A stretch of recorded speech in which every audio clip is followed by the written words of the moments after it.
પ્રકરણ 10 ગતિ અને અંતરનું માપન motion and measurement of distance.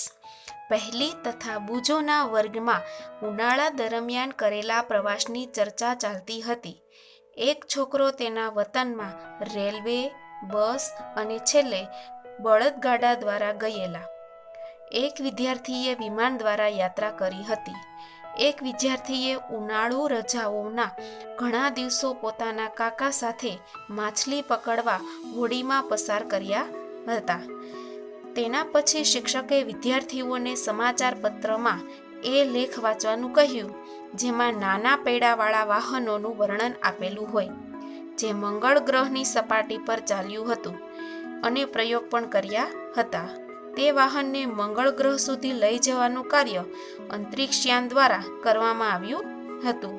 તે દરમિયાન પહેલી પ્રાચીન ભારતની વિશેની વાર્તા વાંચતી હતી. તે એ જાણવા માંગે છે કે પ્રાચીન કાળમાં લોકો એક સ્થાનથી બીજા સ્થાન સુધી કેવી રીતે યાત્રા કરતા હતા. ચાલો આપણે જોઈએ. 10.1 વાહન વ્યવહારની વાર્તા, સ્ટોરી ઓફ ટ્રાન્સપોર્ટ. પ્રાચીન સમયમાં લોકો પાસે વાહન વ્યવહારના વધુ સાધનો ન હતા. તેઓ ચાલીને યાત્રા કરતા હતા તથા તેઓને સામાન પોતાની પીઠ પર મૂકીને અથવા તો પશુની પીઠ પર લાદીને લઈ જતા હતા, જે તમે અહીં આકૃતિમાં જોઈ શકો છો. પ્રાચીન સમયમાં જળ માર્ગમાં અવર જવર માટે હોડીનો ઉપયોગ કરવામાં આવતો હતો. શરૂઆતમાં લાકડાના ટુકડામાં એક ખાડો કે પોલાણ બનાવી હોડી બનાવવામાં આવતી હતી. ત્યારબાદ લોકોએ લાકડાના ટુકડા એકબીજા સાથે જોડીને હોડી બનાવવાનું શીખી લીધું. આ હોડી પાણીમાં રહેનારા પ્રાણીઓના આકાર જેવી જ હતી, જે મેં તમને અગાઉના ચેપ્ટરમાં વાત કરી હતી. પ્રકરણ 8 તેમજ 9માં માછલીના ધારા રેખીય હોડી જેવા આકારની આકૃતિને યાદ કરો. પૈડાની શોધ બાદ વાહન વ્યવહારની પ્રણાલીમાં અત્યંત મહત્વપૂર્ણ પરિવર્તન આવ્યા. એટલે કે આદિમાનવે સૌ પ્રથમ પૈડાની શોધ કરી હતી. ત્યારબાદ વાહન વ્યવહારની પ્રણાલી છે એ ખૂબ જ આગળ વધી. પાછલા કેટલાક વર્ષોમાં પૈડાની રચનામાં સુધારો કરવામાં આવ્યો. પૈડાથી ચાલતા વાહનોને ખેંચવા માટે પશુઓનો ઉપયોગ કરવામાં આવતો હતો. હજી પણ ગામડામાં ઘણી જગ્યાએ તમને પશુઓ એટલે કે બળદના કે ઊંટગાડી તમે જોઈ શકો છો. 19મી સદીની શરૂઆત સુધી વ્યક્તિઓ એક સ્થાનથી બીજા સ્થાન સુધી પરિવહન માટે પશુ શક્તિનો ઉપયોગ કરતા હતા. એટલે કે પહેલાના સમયમાં પશુઓનો પરિવહન તરીકે વધારે ઉપયોગ થતો હતો. વરાળ યંત્રની શોધથી એક નવા જ શક્તિ સ્ત્રોતનો સમાવેશ થયો.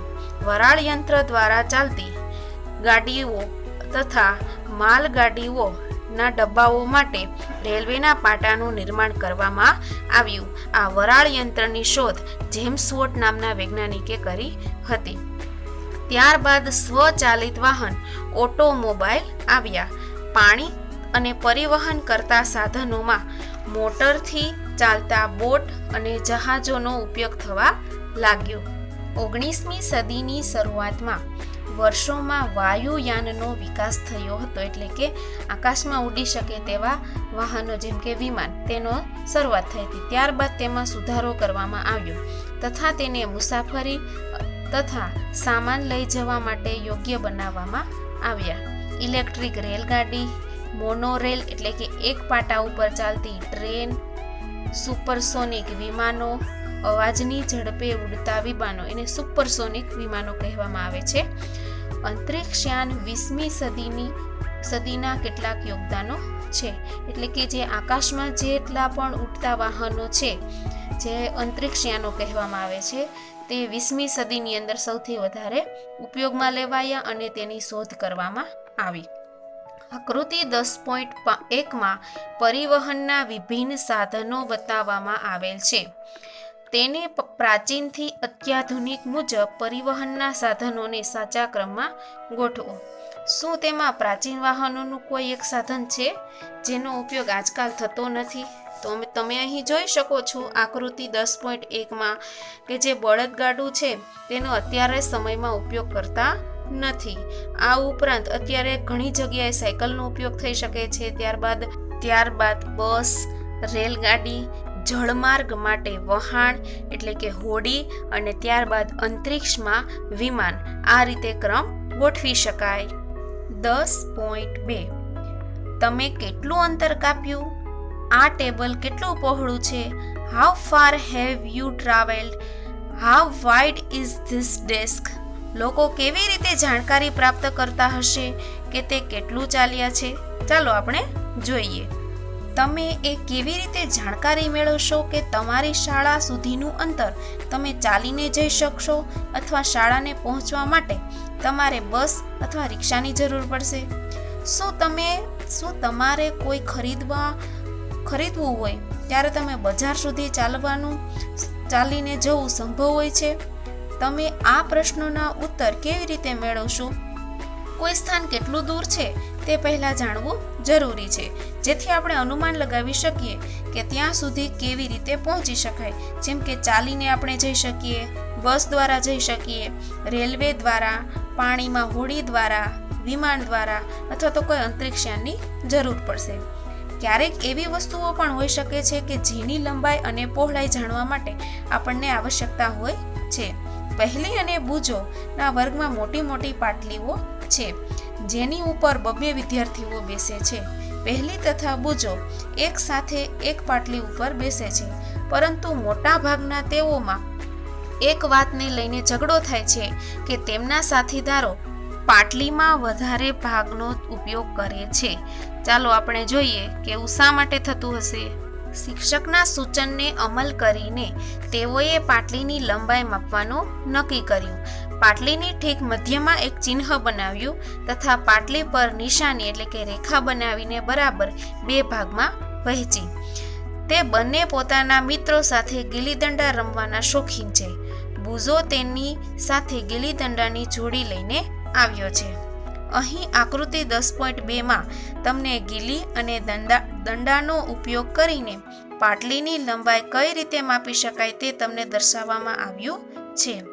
તેવું લાગે છે કે પાટલીની લંબાઈ બંને દંડાની લંબાઈ તથા 2 ગિલ્લીની લંબાઈ બરાબર છે, જે તમે અહીં આકૃતિમાં જોઈ શકો છો. પાટલીની મધ્યમાં રેખા ખેંચવાથી બંને ખુશ દેખાય છે, કારણ કે બંનેને અડધી પાટલી પ્રાપ્ત થઈ, જેમાં પાટલીનો અડધો ભાગ લંબાઈમાં 1 દંડા અને 1 ગિલ્લીની લંબાઈ બરાબર છે. કેટલાક દિવસ પછી મધ્યમાં ખેંચેલ રેખા કે લીટી ભૂસાઈ ગઈ. બુજોને જૂનો ગિલ્લીદંડો ખોવાઈ ગયો હોવાથી તેની પાસે ગિલ્લીદંડાની નવી જોડી છે. હવે એ જોઈએ કે ગિલ્લીદંડાની નવી જોડીનો ઉપયોગ કરીને કેવી રીતે પાટલીની લંબાઈ માપે છે, જે તમે આકૃતિ 10.3માં જોઈ શકો છો. જુઓ, જ્યારે નવા ગિલ્લીદંડાની જોડ વડે માપવામાં આવે છે ત્યારે પાટલીની લંબાઈ બંને દંડા તથા 1 ગિલ્લી અને થોડીક જ વધારે જગ્યા બચી હોય તેમ દેખાય છે, જે 1 ગિલ્લીની લંબાઈ કરતાં ઓછી છે. હવે શું કરશું? તમે પહેલી અને બુજોને શું સલાહ આપી શકશો કે જેથી પાટલીની સંપૂર્ણ લંબાઈ માપી શકાય? શું તે લંબાઈ માપવા માટે ક્રિકેટના સ્ટમ્પ કે ગિલ્લીનો ઉપયોગ કરી શકે? અથવા તમે વિચારો છો એવું કરવાથી આવી જ સમસ્યા ઊભી થશે? એટલે કે જો પહેલી અને બુજોને સરખું માપ લંબાઈ કે પહોળાઈનું માપ કરવું હોય તો તે ફૂટપટ્ટીનો પણ ઉપયોગ કરી શકે છે. તે એક કામ કરી શકે, એક નાની દોરી લઈ તેના પર 2 ચિહ્ન બનાવે. આ દોરીની લંબાઈ હશે.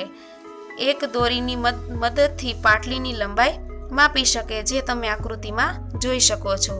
તે આ દોરીનો ઉપયોગ કરી દોરીથી નાની લંબાઈનું અંતર માપવા કઈ રીતે કરશે? તે દોરીને વાળીને અડધો ભાગ એટલે કે 1/2 ભાગ, ત્યારબાદ એનો ચોથો ભાગ એટલે 1/4 ભાગ અને ત્યારબાદ એનો 1/8 ભાગ બનાવી શકે છે. હવે કદાચ પહેલી અને બુજો પાટલીની ચોક્કસ લંબાઈ દોરીની મદદથી માપી શકશે.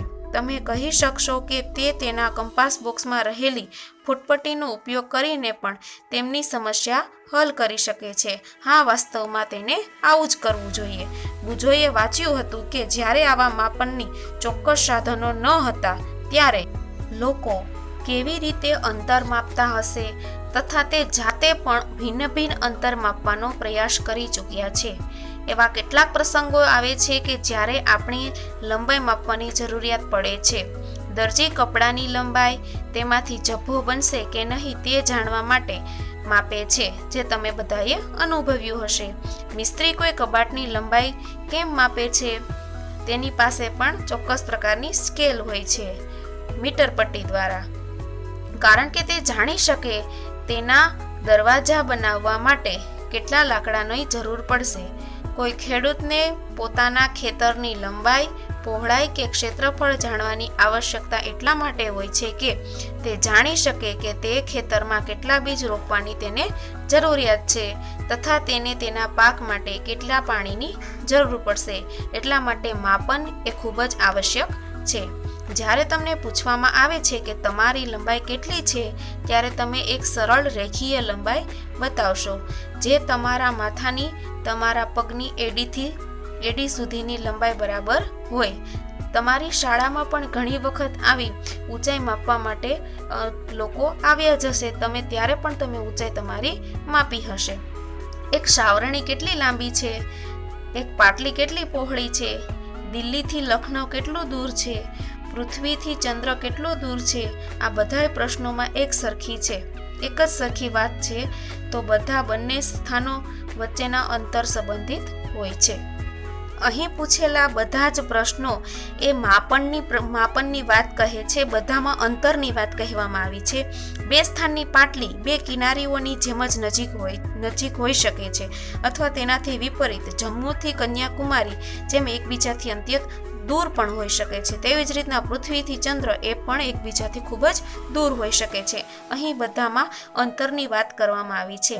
ચાલો હવે આપણે અંતર અને લંબાઈ માપીએ ત્યારે ચોક્કસ કઈ રીતે શું કરવું જરૂરી છે તેના માટે કેટલાક માપન કરીએ. 10.3 કેટલાક માપન, સમ મેઝરમેન્ટ. એક પ્રવૃત્તિ સમૂહમાં રહીને દરેક એક કરી શકો. તમારા પગલાની લંબાઈ એકમ માપીને તમારા વર્ગની લંબાઈ અને પહોળાઈ માપો. તમને એવું લાગ્યું કે કેટલોક ભાગ માપવામાં બાકી રહી ગયો કે જે તમારા પગલાની લંબાઈથી નાનો છે? પહેલીની જેમ તમે પણ તમારા પગલાની લંબાઈ માપવા માટે દોરીનો ઉપયોગ કરો. તમારા પરિણામોની નોંધ કોષ્ટક 11.1માં કરો. વર્ગખંડની લંબાઈ અને પહોળાઈ અને વિદ્યાર્થીનું નામ, વર્ગખંડની લંબાઈ અને પહોળાઈ આ કોષ્ટકમાં તમારે પૂર્ણ કરવાનું છે. તમે વર્ગખંડમાં ન હોય તો તમે તમારા ઘરના જે ઓરડો છે ત્યાં પણ તમે માપન કરી શકો અને તેની લંબાઈ અને પહોળાઈ લખી શકો છો. પ્રવૃત્તિ 2. સમૂહમાં કાર્ય કરો.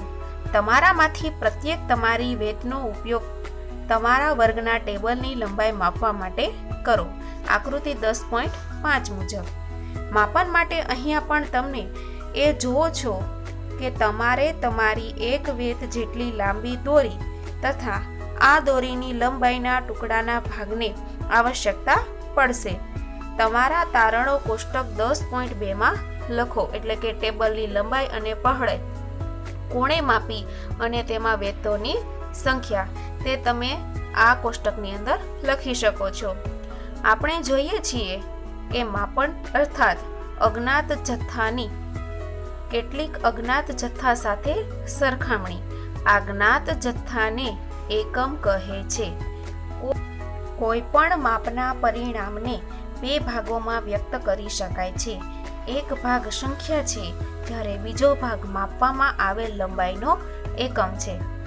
ઉદાહરણ તરીકે પ્રવૃત્તિ 1માં જો તમે વર્ગના રૂમની લંબાઈ તમારા 12 પગલાની લંબાઈ બરાબર હોય તો તે 12 એક સંખ્યા છે તથા પગલાની લંબાઈ એ એક એકમ છે જેને માપવા માટે પસંદ કરવામાં આવ્યો હતો. કોષ્ટક 10.1 અને 10.2માં નોંધેલા બધા માપોનો અભ્યાસ કરો. શું પ્રત્યેકના પગ વડે માપવામાં આવેલા વર્ગખંડની લંબાઈ સરખી છે? ના, બધા જ વ્યક્તિઓના પગથી વડે માપવામાં આવેલ વર્ગખંડની લંબાઈ એ જુદી જુદી હશે. તમારા સહપાઠીઓના બધા જ પગને માપવા માટેની લંબાઈ અલગ અલગ હશે. શું બધાની વેત દ્વારા માપવામાં આવેલ ટેબલની લંબાઈ સરખી છે? ના, બધાની અલગ અલગ હશે. કદાચ આ પરિણામ ભિન્ન ભિન્ન હોઈ શકે છે, એટલે કે અલગ અલગ હોઈ શકે છે, કારણ કે તમારી વેતની લંબાઈ તમારા મિત્રની વેતની લંબાઈથી અલગ હોઈ શકે છે. તેવી જ રીતે બધા જ વિદ્યાર્થીઓના પગલાંની લંબાઈ પણ અલગ અલગ હોઈ શકે છે. જેથી તમે વેત અથવા તો પગલાંની લંબાઈ દ્વારા માપેલ અંતર કોઈ વ્યક્તિને બતાવો છો ત્યારે વાસ્તવમાં એ સમજી શકતો નથી કે તે ચોક્કસ લંબાઈ ધરાવે છે. કોઈ વાસ્તવ લંબાઈ જાણવા માટે વેત અથવા પગલાંની લંબાઈ જાણવી આવશ્યક છે. આથી આપને માપનના કેટલાક એકમોની આવશ્યકતા છે જે દરેક વ્યક્તિ માટે સમાન હોઈ શકે છે, કેમ કે બધા જ વ્યક્તિઓના પગલાંની લંબાઈ જુદી જુદી હશે, વેતની લંબાઈ પણ જુદી જુદી હશે. એટલે કોઈ ચોક્કસ માપન માટે કંઈક એવા એકમો આવશ્યક છે. તો ચાલો આપણે જોઈએ એવા કયા કયા એકમો છે. 10.4 માપનના પ્રમાણિત એકમો, સ્ટાન્ડર્ડ યુનિટ ઓફ મેઝરમેન્ટ્સ. પ્રાચીન સમયમાં પગની લંબાઈ, આંગળીની જાડાઈ તથા પગલાંના અંતરથી માપન થતું હતું. આ બધા માપનોના એકમો વાસ્તવમાં ઉપયોગ થતો હતો. હડપ્પા સંસ્કૃતિના લોકોએ ચોક્કસ લંબાઈના સારા એકમનો ઉપયોગ કર્યો હશે, કારણ કે ખોદકામ દરમિયાન પ્રાપ્ત થયેલા કેટલાક નમૂનાઓ ચોક્કસ ભૌમિતિક આકારના હતા. કોણીથી આંગળીઓના છેડા સુધીનું અંતર, ક્યુબિટ, કે જે પ્રાચીન ઇજિપ્તના લોકો ઉપયોગ કરતા હતા, તે વિશ્વના અન્ય દેશોમાં પણ માન્યતા પ્રાપ્ત હતી. વિશ્વના વિભિન્ન ભાગોના લોકો લંબાઈના એકમ સ્વરૂપે ફૂટનો ઉપયોગ કરતા હતા. અલગ અલગ વિસ્તારોમાં ફૂટની લંબાઈ થોડી અલગ અલગ હતી. એટલે કે પ્રાચીન સમયથી જ લંબાઈના માપન માટે વિવિધ એકમો હતા. હડપ્પા સંસ્કૃતિની અંદર પણ વ્યવસ્થિત એવા સારા એકમો હતા. આ ઉપરાંત ઇજિપ્તના લોકો પણ ચોક્કસ માપ માટે ચોક્કસ પ્રકારના કોણીથી આંગળીના છેડા સુધીના અંતરને ક્યુબિટ એનો ઉપયોગ અંતરનું માપન કરતા હતા. એમ વિભિન્ન દેશોમાં વિભિન્ન પ્રકારની લંબાઈના એકમ માપવા માટેની પદ્ધતિઓ હતી.